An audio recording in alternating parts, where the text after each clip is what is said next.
जिसलिए सुनील जोशी जी का बलिदान हुआ था, क्या उनका सपना साकार हो गया? क्या जोर से बोलिए जरा। जिसलिए 4 साहिबजादों का बलिदान हुआ था, क्या उनका सपना साकार हो गया? जिस कार्य के लिए गुरु तेग बहादुर जी का बलिदान हुआ था, क्या उनका सपना साकार हो गया? क्या गुरु गोविंद सिंह जी ने जिसलिए बलिदान दिया था, वो अधर्म का कार्य बंद हो गया? बंदा बहादुर सिंह जी ने जिसलिए बलिदान किया था, क्या वो कार्य बंद हो गया? इन सभी में एक ही कॉमन है कि सब लोगों ने धर्मांतरण रोकने के लिए बलिदान किया था। एक ठक्कर साहब थे गुजरात के, पता नहीं क्यों कन्वर्ट हो गए। बेटा पैदा हुआ था, बेटा हिंदू था, लेकिन जब पिता कन्वर्ट हुआ तो बेटा भी कन्वर्ट हो गया, और उस बेटे ने भारत के 2 टुकड़े करा दिए। नाम क्या है? जोर जोर से बोलिए जरा। जिन्ना। पिता हिंदू, दादा हिंदू, परदादा हिंदू, इवन वो खुद हिंदू पैदा हुआ। पैदा होने के बाद सारे संस्कार हुए, अन्नप्राशन संस्कार हुआ, नामकरण संस्कार हुआ, सारा संस्कार हुआ हिंदू के रूप में। लेकिन चूंकि पिता कन्वर्ट हुए थे, जिन्ना कन्वर्ट नहीं हुआ। कन्वर्ट कौन हुआ था? जिन्ना के पिता। लेकिन जिन्ना के पिता के कन्वर्ट होने से बेटा कन्वर्ट हुआ, और बेटा कन्वर्ट हुआ, ऐसा उसने तांडव किया कि भारत माता के 2 टुकड़े हो गए। गांधी जी वो विभाजन रोक पाए क्या? जोर से बोलिए। बाबा साहब विभाजन रोक पाए क्या? सरदार पटेल वो विभाजन रोक पाए क्या? भारत के इतने सारे नेता थे, कोई उस विभाजन को रोक पाया क्या? जोर से बोलिए। नहीं। इसका मतलब हमारे लिए सबसे बड़ा खतरा है धर्मांतरण। और पहले तो एक जिन्ना था, अब तो हर जिले में 2-3 जिन्ना है कि नहीं है? आपके देवास में जिन्ना नहीं है क्या? पहले तो एक बाबर था, अब तो हर जिले में 2-3 बाबर है। पहले एक औरंगजेब था, हर जिले में 2-3 औरंगजेब। तो अगर बाबर की संख्या बढ़ रही है, औरंगजेब की संख्या बढ़ रही है, तुगलक की संख्या बढ़ रही है, गोरी की संख्या बढ़ रही है, गजनी की संख्या बढ़ रही है, और जिन्ना की संख्या बढ़ रही है, तो खतरा बढ़ रहा है या खतरा घट रहा है? बढ़ रहा है। तो उस खतरे की चर्चा करने से खतरा खत्म हो जाएगा क्या? जोर से बोलिए जरा। आज तक दुनिया की कोई एक समस्या बताइए जिसमें समस्या की चर्चा करने से समस्या ठीक हो गई हो। कोई एक बीमारी बताइए जिसकी चर्चा करने से वो बीमारी ठीक हो गई हो। इवन छोटी सी बीमारी होती है हेडेक, सरदर्द। सरदर्द की चर्चा करने से सरदर्द बढ़ता है या घटता है? बढ़ता है। तो जो छोटा सा सरदर्द चर्चा करने से ठीक नहीं होता, उसके लिए भी दवा लेना होता है। तो बड़ी समस्याएं चर्चा करके कैसे ठीक हो जाए? तो कुछ समाधान करना पड़े। आजकल मेरे व्हाट्सएप पे, आप लोगों के व्हाट्सएप पे भी आता होगा, जागो हिंदू जागो। आता है कि नहीं आता? बांग्लादेश के हिंदू एक हैं, लेकिन सेफ हैं क्या? जोर से बोलिए। क्योंकि घट गए। बांग्लादेश के हिंदू इस समय बटे नहीं है, फिर भी कट रहे हैं। क्यों? क्योंकि घट गए हैं। इसका मतलब एक रहना मैटर नहीं करता, घटना मैटर करता, संख्या मैटर करता। और यह प्रकृति का सिद्धांत है। हिरन और भेड़िया कभी एक साथ सरवाइव नहीं कर सकते। हिरन के बगल में भेड़िया होगा तो क्या बचेगा? जरा जोर से बोलिए जरा। भेड़िया। और भेड़िया के बगल में हिरन को बांध दीजिए तो क्या बचेगा? भेड़िया। हिरन भेड़िया एक साथ सरवाइव ही नहीं कर सकते। आम और बबूल कभी सरवाइव ही नहीं कर सकते। आप लोग जो लोग गांव के रहने वाले हो, एक बार जरा बगीचे में मुझे ढूंढ के दिखाइए जहां आम और बबूल एक साथ हो और एक साथ बढ़ रहे हो ही नहीं सकता। यह प्रकृति का नियम है। गाय और लकड़बग्घा एक साथ रह ही नहीं सकते, और गाय और लकड़बग्घा एक साथ रहेंगे तो लकड़बग्घा ही बचेगा, गाय नहीं बचेगी। हिरन भेड़िया एक साथ रहेंगे, भेड़िया बचेगा, हिरन कभी नहीं बचेगा। तो समाधान क्या? समाधान यह है कि लकड़बग्घे को पकड़ के अंदर डाल दिया जाए, भेड़िए को पकड़ के अंदर डाल दिया जाए, बबूल जहां पैदा हो तुरंत ही उसको उखाड़ दिया जाए। जब तक ये नहीं होगा तब तक समस्याओं का समाधान नहीं होगा। और जो हम नहीं सोचते हैं वो भी होता है। जैसे राजा रणजीत सिंह ने कभी सोचा नहीं होगा पंजाब के 2 टुकड़े होंगे, हुआ कि नहीं हुआ? जोर से बोलिए जरा। राजा शशांक ने कभी सोचा नहीं होगा बंगाल का 2 टुकड़ा होगा, ईस्ट बंगाल वेस्ट बंगाल, बटा कि नहीं बटा? राजा हरि सिंह ने कभी सोचा नहीं होगा कश्मीर का 2 टुकड़ा होगा, हुआ कि नहीं हुआ? अच्छा चलो बंटवारा भी हो गया, लेकिन जब पंजाब का 2 टुकड़ा हुआ, ईस्ट पंजाब और वेस्ट पंजाब, तो जो पंजाब हमारे हिस्से आया वहां ब्राह्मण भी हैं, क्षत्रिय भी हैं, वैश्य भी हैं, दलित भी हैं, अगड़े भी हैं, पिछड़े भी हैं, जैन भी हैं, बौद्ध भी हैं, सिख भी हैं। और जो पंजाब पाकिस्तान बन गया वहां कोई बचा क्या? जोर से बोलिए जरा। नहीं। बंगाल का 2 टुकड़ा हुआ, East Bengal West Bengal, West Bengal हमारे पास है, ईस्ट बंगाल बांग्लादेश बन गया। जो ईस्ट बांग्लादेश बन गया उसमें ब्राह्मण क्षत्रिय वैश्य दलित अगड़े पिछड़े जैन बौद्ध सिख मारवाड़ी अग्रवाल माहेश्वरी पटेल पाटिल कुर्मी, कोई बचा क्या? नहीं। हमें खतरा समझना पड़ेगा और फिर उसके बाद समाधान पे आना पड़ेगा। लेकिन एक बात मैं बता दूं, दवाई हमारे पास नहीं है। हम भी आपको अगले 30-40 मिनट में दवाई बता सकते हैं, लेकिन हम दवाई दे नहीं सकते, क्योंकि उसकी दवाई जो बनेगी वो भोपाल में बनेगी या तो दिल्ली में बनेगी। अब भोपाल और दिल्ली में बनेगी तो आपको क्या करना है? आपको क्या करना है वो मैं आपको बताता हूं। मान लीजिए आपके बेटे की तबीयत खराब है, 4-5 दिन उसको बुखार हुआ, आप डॉक्टर के पास गए, उसने 4 गोली दे दिया। 4 गोली खाने के बाद भी बुखार ठीक नहीं हुआ, फिर क्या करेंगे? जोर से बोलिए जरा। क्या करेंगे? जोर से बोलिए जरा। डॉक्टर के पास जाएंगे, बोले साहब तबीयत तो ठीक हुई नहीं। मान लो उसने फिर वही 4 गोली दे दिया, दवाई तो बदली नहीं, तो बुखार ठीक हो जाएगा क्या? जोर से बोलिए। नहीं। फिर आप बोले 4 दिन के बाद, बोले साहब दवा तो 4 दिन वाली फिर खिला दिया, लेकिन बुखार तो फिर भी ठीक नहीं हुआ, फिर क्या करेंगे? जोर से बोलिए जरा। डॉक्टर बदल देंगे। बहुत बढ़िया, आपने डॉक्टर बदल दिया, उसके बाद जो नया डॉक्टर आया उसने वही पुरानी 4 दवाई दे दिया, फिर क्या करेंगे? बेटे के मरने का इंतजार करेंगे या डॉक्टर को बोलेंगे डॉक्टर साहब ये दवाई काम नहीं कर रही है, अब आपको दवाई बदलना पड़ेगा? क्या करेंगे? जोर से बोलिए जरा।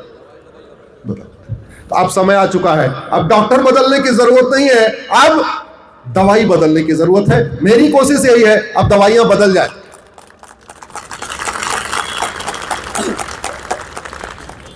युद्ध हमेशा बराबरी में होता है। एक मजहब के पास 50,000 करोड़ का हलाल इकोनॉमी है जिससे वो खर्च कर रहा है कन्वर्जन के ऊपर। हमारे पास 50,000 करोड़ का फंड है क्या घर वापसी कराने के लिए? जोर से बोलिए जरा। एक रिलीजन के पास FCRA के जरिए बाहर से लगभग 50,000 करोड़ आ रहा है। हमारे पास दुनिया के किसी देश से 50,000 करोड़ घर वापसी कराने के लिए आ रहा है क्या? जोर से बोलिए जरा। नहीं। एक के पास यहां पे श्रद्धा से लोग 10% अपना दे रहे हैं और महीने में नहीं हर हफ्ते दे रहे, बोले ये लो 10% हमारा और धर्मांतरण कराओ। हमारे वाले अपना 10% घर वापसी के लिए दे रहे हैं क्या? जोर से बोलिए जरा। पूरी लड़ाई एक तरफा है, किस गलतफहमी में है? जबकि धर्मांश शब्द मनुस्मृति में आया। धर्मांश शब्द पहली बार कहां आया है? मनुस्मृति में। और उसके बाद भगवान मनु कहते हैं धर्मांश, उनसे शिष्यों ने पूछा प्रभु धर्मांश कितना? बोले 10 दुनिया के जिस रिलीजन ने मनुस्मृति का वो सिस्टम पकड़ लिया कि हमें धर्मांश देना है 10 अपनी कमाई का 10% देना है अपने रिलीजन को प्रमोट करने के लिए, वो रिलीजन फैलते चले गए। हमारी मनुस्मृति से उठाया धर्मांश 10, उसको अलग अलग शब्दों में अलग अलग बात कहते हैं। हम धर्मांश 10 कर रहे हैं क्या घर वापसी के लिए? नहीं। तो लड़ाई तो एक तरफी हो गई। ड्रग कारोबार से जो पैसा आ रहा है, भारत में 1 लाख करोड़ का ड्रग कारोबार चल रहा है इस समय। ड्रग कारोबार से जो पैसा आ रहा है उसका बहुत बड़ी उसका रेशियो डेमोग्राफी बदलने के लिए खर्च हो रहा है। ड्रग कारोबार से जो पैसा आ रहा है वो घर वापसी में नहीं खर्च हो रहा है। कहां खर्च हो रहा है? जोर से बोलिए जरा। धर्मांतरण। तो पूरी की पूरी लड़ाई एक तरफा है। ये मैं आपको जमीनी हकीकत बता रहा हूं, बाकी और जो कहना चाहे कह ले, मैं उस पर नहीं जा रहा हूं। मैं कड़वी सच्चाई ये बता रहा हूं। प्रतिदिन 1000 बेटियां लफ्ज़ जिहाद का शिकार हो रही हैं, साल में 5 लाख हो रही हैं। प्रतिदिन 1500 परिवारों का धर्मांतरण हो रहा है। एक परिवार में 7 आदमी मान के चलिए तो प्रतिदिन 10,000 हिंदुओं का धर्मांतरण हो रहा है। प्रतिदिन 10,000 हो रहा है, इसका मतलब साल में 40 लाख हिंदुओं का धर्मांतरण हो रहा है। 5 करोड़ घुसपैठी आके बैठे हुए हैं। अब तो बड़ी मात्रा में उन्होंने अपने डॉक्यूमेंट भी बनवा लिए हैं। आजकल एसआईआर यहां पे भी तो हो रहा है ना, एसआईआर। वो एसआईआर मेरी पीआईएल है, मैंने सुप्रीम कोर्ट में फाइल किया। और जब मैंने पीआईएल फाइल किया, स्वामी जी तो मैंने कहा था कि 5 करोड़ फर्जी वोटर है, मेरी कैलकुलेशन फेल हो गई। मैंने कहा था पूरे देश में 5 करोड़ फर्जी वोटर है, अभी पता चला 12 राज्यों में एसआईआर हुआ और 5.5 करोड़ हो चुके। पूरे देश में एसआईआर के बाद मुझे लगता है करीब 10 करोड़ के आसपास निकलेगा आंकड़ा। तो बड़ी मात्रा में डॉक्यूमेंट भी बनवा लिए। तो जो डेमोग्राफिक इम्बैलेंस हो रहा है उसका पहला कारण है लव जिहाद, दूसरा कारण है ड्रग जिहाद, तीसरा कारण है घुसपैठ जिहाद, चौथा कारण है धर्मांतरण जिहाद और 5वां कारण है जनसंख्या जिहाद। और ये जितने भी काम हो रहे हैं सबकी फंडिंग हो रही है, सब पैसे से हो रहे हैं। हम इतनी बड़ी संख्या में बैठे हुए हैं, किसी को 500 रुपए नहीं मिलेगा, बल्कि सब अपना अपना कुछ यहां खर्ची करने वाले। लेकिन यही कार्य जो हिंदू विरोधी जब इकट्ठा होते तो उनको पैसे मिलते हैं, फंडिंग मिलती है। आज की डेट में धर्मांतरण एक प्रॉफिटेबल धंधा बन चुका। कोई व्यक्ति ड्राइवर की नौकरी करेगा 20,000 रुपए कमाएगा, टीचर बन जाएगा 50,000 रुपए कमाएगा, इंजीनियर बन जाएगा 1 लाख रुपए कमाएगा। लेकिन अगर वो धर्मांतरण कराना शुरू कर दे, हर महीने 8 से 10 लाख रुपए कमाएगा। बड़ी मात्रा में माताएं आए हैं। आप गैस का चूल्हा मुंह से फूंक के बुझाती है या सप्लाई काटती है? जरा जोर से बताइए जरा। सप्लाई काटती। और अगर गैस की नॉब नहीं बंद करेंगी और मुंह से फूंकने की कोशिश करेंगी, हो सकता है साड़ी में आग पकड़ ले और मुंह तो पक्का जल जाएगा। इस देश को सुरक्षित करना है तो जो सप्लाई आ रही है, जिसकी वजह से चूल्हा जल रहा है, सबसे पहले वो सप्लाई काटना पड़ेगा। भाई बड़ी सीधी सी बात है, जागो हिंदू जागो। आप जागने के बाद जो हलाल इकोनॉमी चल रही है इसको बंद कर सकते हो क्या? जोर से बोलिए जरा। आप जागने के बाद एफसीआरए कानून खत्म कर सकते हो क्या? नहीं। आप जागने के बाद हवाला कारोबार बंद करवा सकते हो क्या? नहीं। आप जागने के बाद ड्रग कारोबार बंद करा सकते हो क्या? नहीं।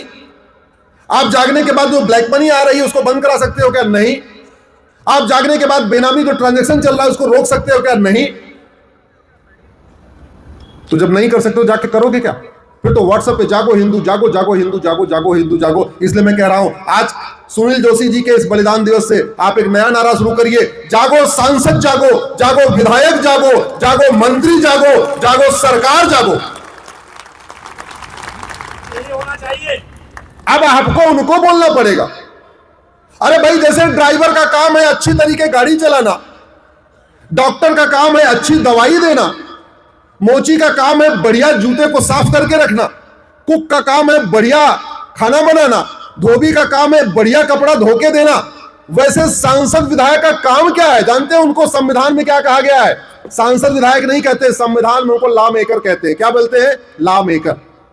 जैसे शू मेकर का काम है बढ़िया जूता बनाना, वैसे लॉ मेकर का क्या काम है? बढ़िया लॉ बनाना।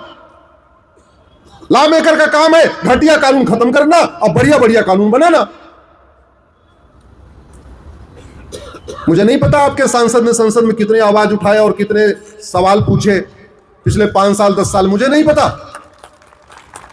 और अगर उन्होंने नहीं उठाए तो आपने उनसे जाके कितनी बार पूछा कि सांसद जी ये बताओ हमारे देवास की डेमोग्राफी बदल रही है, इसके लिए आप संसद में क्या आवाज उठा रहे हो? एक बात अच्छी तरीके याद रखना, आज के नेता 25 साल के बाद आपका मकान दुकान खेत खलिहान बचाने नहीं आएंगे। लेकिन जिन कानूनों की बात मैं कर रहा हूं, अगर ये बन गए आपकी 25 पीढ़ियां सुरक्षित रहेंगी। कोई नहीं बचाने आएगा, कोई नहीं बचाया। 1947 में विभाजन की आहट शुरू हुई थी, मनमोहन सिंह जी तुरंत भाग आए थे, इंद्र कुमार गुजराल सबसे पहले भागे थे, यश चोपड़ा, प्रेम चोपड़ा, सुनील दत्त सबसे पहले भागे थे, राज कपूर, पृथ्वीराज कपूर सबसे पहले भागे थे। कि गलत फहमी मत रहिएगा। इलाज करना है तो आप कड़वा सच बोलना शुरू करिए, कड़वा सच लिखना शुरू करिए, सच्चाई को स्वीकार करना शुरू करिए। और मैं आपसे हाथ जोड़ के निवेदन कर रहा हूं, अपने सांसद और विधायक से महीने में कम से कम एक बार जरूर मिलिए।